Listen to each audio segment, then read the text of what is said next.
Saat ini brand-brand global seperti KFC, McDonald's, dan Starbucks sedang dilawan di Tiongkok oleh brand-brand lokal yang tengah bangkit di sana. Ada banyak taktik dan kekuatan yang mereka gunakan sebagai senjata. KFC, McDonald's, dan Starbucks jadi bergeming. Menariknya, banyak di antara taktik dan kekuatan yang mereka gunakan itu merupakan sesuatu yang jarang dipertimbangkan oleh pengusaha kita. Maka, yuk kita telusuri kisah perlawanan mereka dan kita kupas strategi yang mereka gunakan.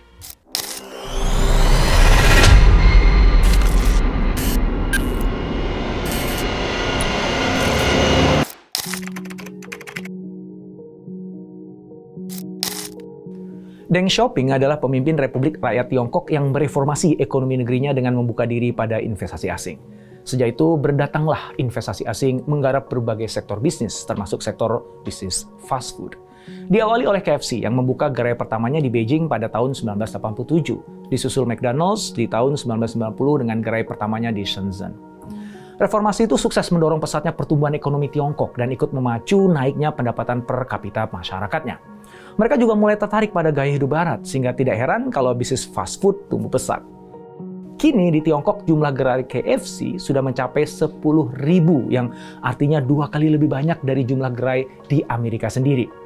Bahkan pada tahun 2016, KFC Tiongkok sudah memisahkan diri dari perusahaan induknya, yang kemudian dikelola oleh Yum China.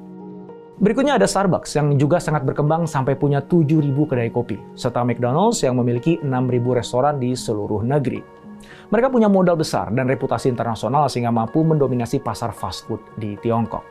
Sukses itu memang tidak terlepas juga dari gaya hidup modern yang mereka bawa dan tularkan serta menarik bagi warga Tiongkok. Akhir-akhir ini, brand-brand global itu mulai dilawan oleh brand-brand lokal yang mulai bangkit. Di antaranya Tastian yang menawarkan hamburger isian khas China seperti bebek Peking dan mapo tofu. Dalam 6 bulan terakhir, mereka sudah menambah 1.600 gerai baru sehingga seluruh gerainya mencapai 7.000 gerai. Merek burger lokal lainnya adalah Wallace yang sudah punya 20.000 gerai di seluruh daratan Tiongkok. Yang mirip dengan KFC adalah Dicos karena terkenal dengan ayam goreng dan nasi gorengnya. Mereka sudah punya 2.000 gerai. Sedangkan penantang Starbucks adalah Coty dengan 6.000 gerai dan mentargetkan jadi 20.000 gerai pada akhir tahun 2025. Pemain lama dalam bisnis kopi Tiongkok yaitu Luckin juga telah membuka 8.000 gerai baru pada tahun 2023. Sementara itu Meishe yang menjual bubble tea sekarang sudah punya 36.000 gerai. Tidak hanya tumbuh di negerinya karena mereka sekarang sudah merambah berbagai negeri setelah banyak investor luar yang tertarik. Hasilnya Meishe sukses meraup keuntungan bersih sebesar 2,5 miliar yuan atau sekitar 350 juta US dollar dalam 9 bulan pertama pada tahun 2023. Sedangkan pesaing sesama penjual teh lainnya yaitu Cha Baidao berhasil mengumpulkan 330 juta US dollar. Lalu ada Chaggy yang juga menjual teh dan dikabarkan sedang mempersiapkan IPO di Amerika Serikat. Kebangkitan brand-brand lokal Tiongkok menunjukkan bahwa minat konsumen lokal terhadap merek-merek asing mulai berkurang dan sekaligus mengikis dominasi brand-brand fast food global. Akibatnya, pada kuartal pertama tahun ini penjualan Starbucks di Tiongkok turun 8%. Begitupun Yum China yang menaungi KFC dan Pizza Hut juga mengalami penurunan sampai 3%.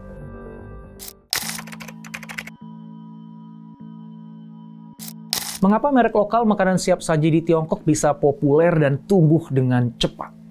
Alasan pertama adalah karena mereka menerapkan strategi harga murah. Strategi itu jitu diterapkan manakala kondisi ekonomi terasa semakin sulit sehingga konsumen lebih memilih merek yang terjangkau. Misalnya seperti Luckin Coffee yang harganya hanya sepertiga dari harga minuman sejenis di Starbucks. Atau Meishe dan Coty yang juga menawarkan harga sangat-sangat murah. Alasan yang kedua, yang juga penting, adalah lokasi tempat merek-merek itu berjualan. Banyak merek lokal itu muncul dari kota-kota kecil dan bukan kota besar seperti Shanghai. Coty dan Wallace membuka gerai pertama mereka di Fuzhou, sebuah kota tier 2 di Tenggara China. Tastian juga didirikan di Nanchang, sebuah pusat kereta api di pedalaman yang juga dianggap sebagai kota tier 2. Pesaing mereka dari barat biasanya memang mengabaikan tempat-tempat terpencil, sehingga kota-kota kecil itu dimanfaatkan oleh merek lokal untuk berekspansi. Starbucks misalnya dalam 2 tahun terakhir tidak memperluas jaringan mereka sampai ke kota-kota kecil. Dengan begitu, tidak heran kalau hampir setengah dari gerai Tastian berada di kota-kota tier 2 dan bahkan tier 3. Begitu juga Luckin yang pertumbuhannya terdorong cepat oleh ekspansinya di kota-kota yang lebih kecil. Keberadaan mereka di kota-kota kecil itu sekaligus memanfaatkan sentimen konsumen yang optimis. Hasil riset McKinsey menyebutkan orang-orang berusia 30-an yang tinggal di kota-kota kecil lebih optimis tentang masa depan mereka dibandingkan mereka yang tinggal di kota-kota besar di pesisir. Penduduk kota-kota kecil juga menghabiskan lebih banyak uang untuk makan di luar, membeli kosmetik, dan pakaian olahraga jika dibanding dengan penduduk kota-kota besar. Di samping kedua alasan tadi, namanya bisnis kuliner sudah pasti harus mempertimbangkan cita rasa produk. Merek lokal seperti Tastian menawarkan cita rasa khas China seperti Peking Duck Burger yang jadi andalan mereka dan didukung dengan pelayanan yang cepat. Mereka paham betul pentingnya menjaga keaslian rasa lokal untuk membangkitkan rasa kebanggaan budaya. Kita tahu Peking Duck adalah hidangan tradisional yang sangat dihargai di Tiongkok, sehingga ketika dikemas dalam bentuk burger, Tastian mampu menghadirkan suatu kebanggaan tersendiri bagi warga lokal. Merek-merek lain yang juga berhasil memadukan cita rasa lokal dengan strategi inovatif adalah Shabu Shabu, Hai Di Lao, dan Yang's Dumplings. Shabu Shabu dan Hai Di Lao menggabungkan hidangan hot pot tradisional dengan teknologi canggih untuk meningkatkan pengalaman pelanggan. Sedangkan Yang's Dumpling menawarkan pangsit dengan berbagai isian lokal yang otentik. Keberhasilan merek-merek lokal menghadirkan cita rasa lokal menjadi inspirasi bagi merek fast food global seperti McDonald's dan KFC. Mereka menirunya dengan menambah sentuhan cita rasa lokal dalam daftar menunya. Di antaranya burger dengan bumbu Sichuan atau ayam goreng dengan saus hoisin.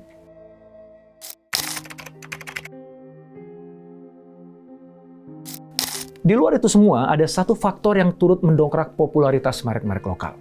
Ini faktor yang bisa jadi jarang diperhitungkan para pengusaha, yaitu nasionalisme. Orang-orang di negeri Tiongkok sedang bangkit rasa nasionalismenya dan kebanggaannya sebagai warga Tiongkok. Mereka bangga dengan produk buatan dalam negerinya dan sekaligus menghargai budaya mereka. Kebangkitan itu dipicu oleh pergerakan budaya masyarakat dan dukungan pemerintahnya.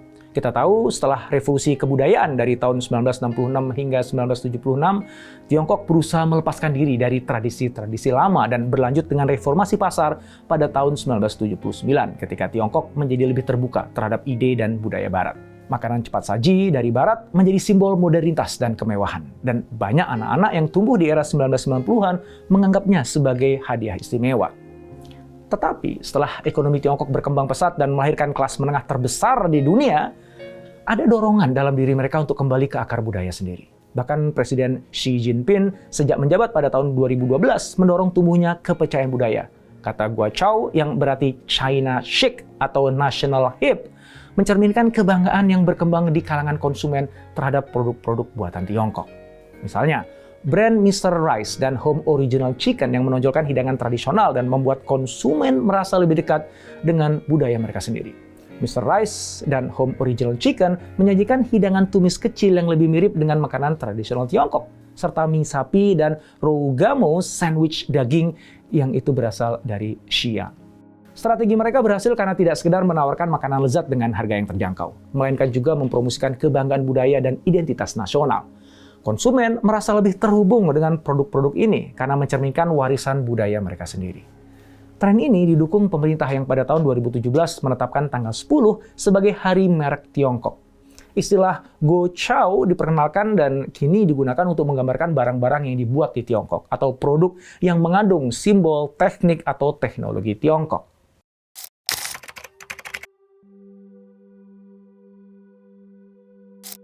Kita di Indonesia bisa mengambil pelajaran dari kebangkitan brand fast food Tiongkok. Apalagi kedua negara memiliki beberapa kemiripan, seperti populasi yang besar dan ekonomi yang sedang tumbuh. Keduanya juga sama-sama memiliki kelas menengah yang tumbuh pesat, yang berkontribusi pada peningkatan daya beli, serta munculnya kecenderungan mengadopsi gaya hidup modern, termasuk kebiasaan mengkonsumsi makanan cepat saji. Kedua negara juga mengalami tingkat urbanisasi yang tumbuh cepat dengan 60% di Tiongkok dan 56% di Indonesia. Proses urbanisasi telah mendorong kota-kota besar tumbuh pesat yang di satu sisi mendorong pula meningkatnya permintaan makanan praktis. Generasi mudanya sama-sama dinamis dan sangat terbuka terhadap tren baru dan inovasi. Mereka lebih cenderung mencoba merek-merek baru dan memiliki preferensi terhadap makanan yang menarik secara visual dan mudah dibagikan di media sosial. Peluang bisnis makanan cepat saji semakin terbuka dengan adanya dukungan teknologi tinggi, karena pemasaran digital menjadi mudah dilakukan, termasuk pemesanan makanan secara online. Apalagi penetrasi smartphone dan penggunaan media sosialnya sudah cukup tinggi, sehingga aktivitas online bisa terdukung. Yang nggak kalah penting dalam persamaan preferensi konsumen kedua negara ini adalah faktor nasionalisme. Orang-orang Tiongkok punya kebanggaan nasional yang kuat terhadap produk lokal. Di Indonesia, sentimen nasionalisme juga tinggi, terutama dalam mendukung produk-produk buatan dalam negeri. Sekarang ini, kita sedang menyaksikan kebangkitan brand fast food lokal yang mulai merambah pasar dan menantang dominasi brand global. Kita patut optimis karena relatif sudah banyak brand lokal Indonesia yang sudah berjaya di pasar dalam negeri, kemudian berekspansi ke mancanegara. Lihat saja bagaimana Indomie berhasil merajai pasar mie instan dengan inovasi rasa lokal dan sudah diekspor ke lebih dari 80 negara. Atau Jayco Donuts and Coffee yang sudah berhasil membuka gerai di berbagai negara Asia Tenggara dan Timur Tengah. Sementara itu, Kopi Kenangan juga telah tumbuh pesat dengan ratusan gerai di seluruh Indonesia dan mulai ekspansi ke luar negeri. Ada juga Wardah, pelopor kosmetik halal yang sudah berhasil menarik perhatian konsumen muslim dan menjadi pemimpin pasar di Indonesia. Berikutnya ada Gojek yang telah merevolusi layanan transportasi dan kebutuhan sehari-hari berbasis aplikasi, sehingga mampu menjadikannya Dekakorn pertama dari Indonesia dan kini sudah ekspansi ke berbagai negara di Asia Tenggara. Dengan melihat mereka, kita yakin brand-brand lokal mampu berinovasi dan bersaing di pasar global. Kita pun optimis terhadap perkembangannya di masa depan.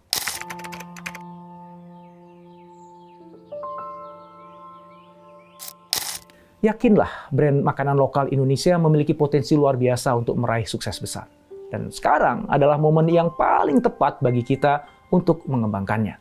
Bayangkan aja ya betapa kayanya dan sangat beragamnya kuliner Nusantara. Mulai dari rendang Padang yang lezat hingga sate Madura yang menggoda. Mulai dari gado-gado sebagai salad populer sampai beraneka rasa dan penampilan dari nasi goreng kita. Semua itu bisa menjadi daya tarik yang memikat hati banyak orang. Budaya makan kita yang kaya dan penuh cerita adalah fondasi kokoh untuk bisa membangun brand yang bukan hanya menjual rasa, tetapi juga warisan dan cerita. Konsumen kita semakin bangga dengan produk lokal, dan ini adalah peluang emas untuk brand makanan lokal menjadi bintang di pasar. Saat ini adalah momen emas bagi brand makanan lokal Indonesia untuk memanfaatkan momentum dan naik kelas. Ketika brand global menghadapi tantangan boikot dan berbagai isu, brand lokal punya peluang untuk menunjukkan keunikan dan kekayaan kuliner Nusantara. Dengan dukungan nasionalisme yang kuat dan apresiasi terhadap produk dalam negeri yang semakin meningkat, ini adalah saat yang tepat untuk membawa brand lokal menjadi tuan rumah di negeri sendiri. Semoga saja momentum ini bisa dimanfaatkan dengan sebaik-baiknya, khususnya oleh Anda yang sedang menekuni bisnis kuliner Nusantara.